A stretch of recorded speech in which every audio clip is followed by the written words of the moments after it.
And most of my clients, I have typically two types of clients.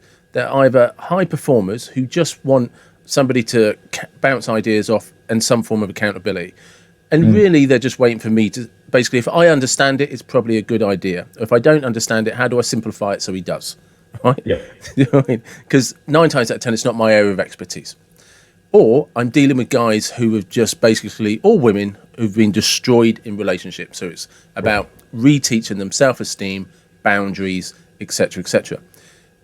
And why see, like, with the online courses, like how to be with women, like what the Red Pill community does, I think exceptionally well, is getting guys to look, because most of them focus on how to pick up women in boundaries and ignore the bit that you guys talk a lot about.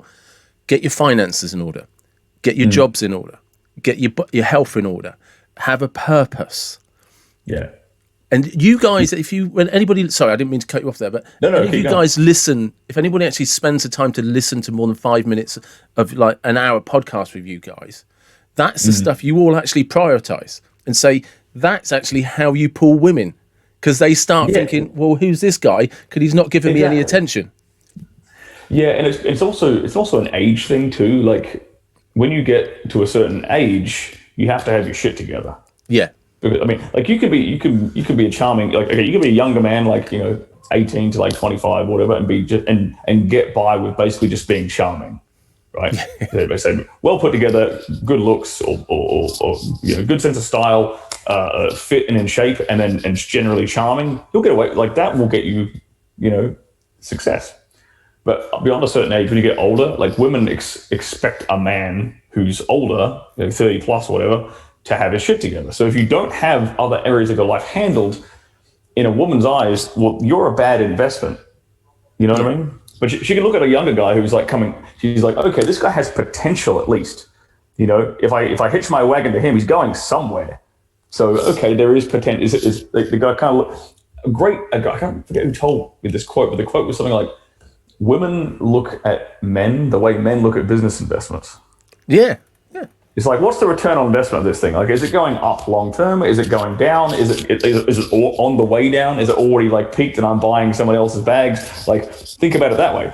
Yeah. And so you kind of have to be genuinely, like, objectively look at yourself and be like, okay, well, where am I kind of failing? Because there's all these different things we can focus on, and where people's pain points in life, they tend to come from areas that they have failed to invest any time and energy into, and they've let it lack and slide until the point where it's become a pain point.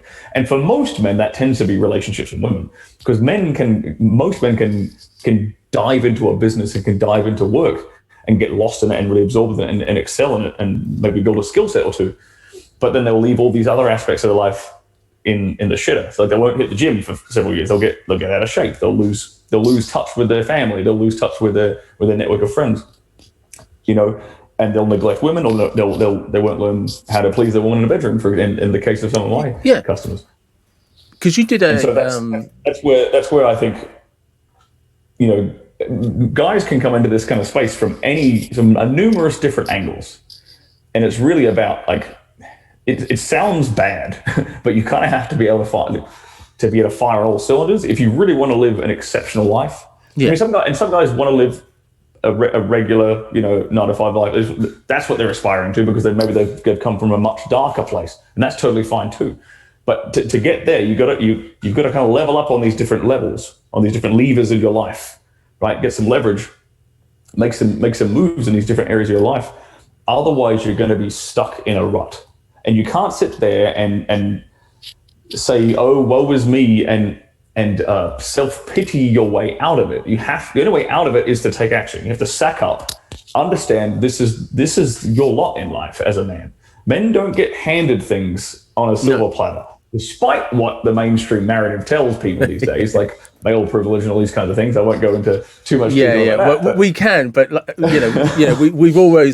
we've also already, we said like Fresh and Fit, Rolo Tomasi, Richard Cooper, all of that. Yeah. They've put much more out there than anything I could add to that.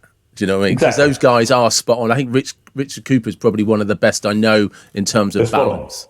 They're absolutely spot on. And but compare the life of, say, an 18-year-old man to the life of an 18-year-old woman. An 18-year-old woman, she especially, I mean, I currently live in Miami. A pretty 18-year-old woman literally gets the world handed to her on a silver platter. She gets every weekend she can be, if she wanted to, these are the options presented to her without her having to really do anything except post a photo or two on Instagram and be pretty, is, okay, here, come spend the weekend on my boat. Come to this party at this club and join my bottle service completely for free. You don't pay for a damn thing. Yeah. Like, go to this party, go to that party, network with these high net worth individuals, network with these people. Compare that to the average 18-year-old boy, right? Who's basically, it's like him and his friends bumming around playing Call of Duty. Like, no one's interested in his life. Really, like, no one's coming to. And the sooner that man realizes, okay, no one's coming to save me, I have to build, like, that's the double-edged sword. It's the good part, in my opinion, of being a man, is that you get to make it, you get to choose your life. You get to be and become whoever the hell you want. And that's kind of how I ended up where I am. I was like, I got to the point where I was like, what? Honest to God, like, I got to this point in my life where I was like, if I woke up tomorrow, I asked myself this, I had this period of my life where I asked myself this question for like 30 days straight. I said, if I woke up tomorrow and I died, what's the one thing I would regret having never done in my life?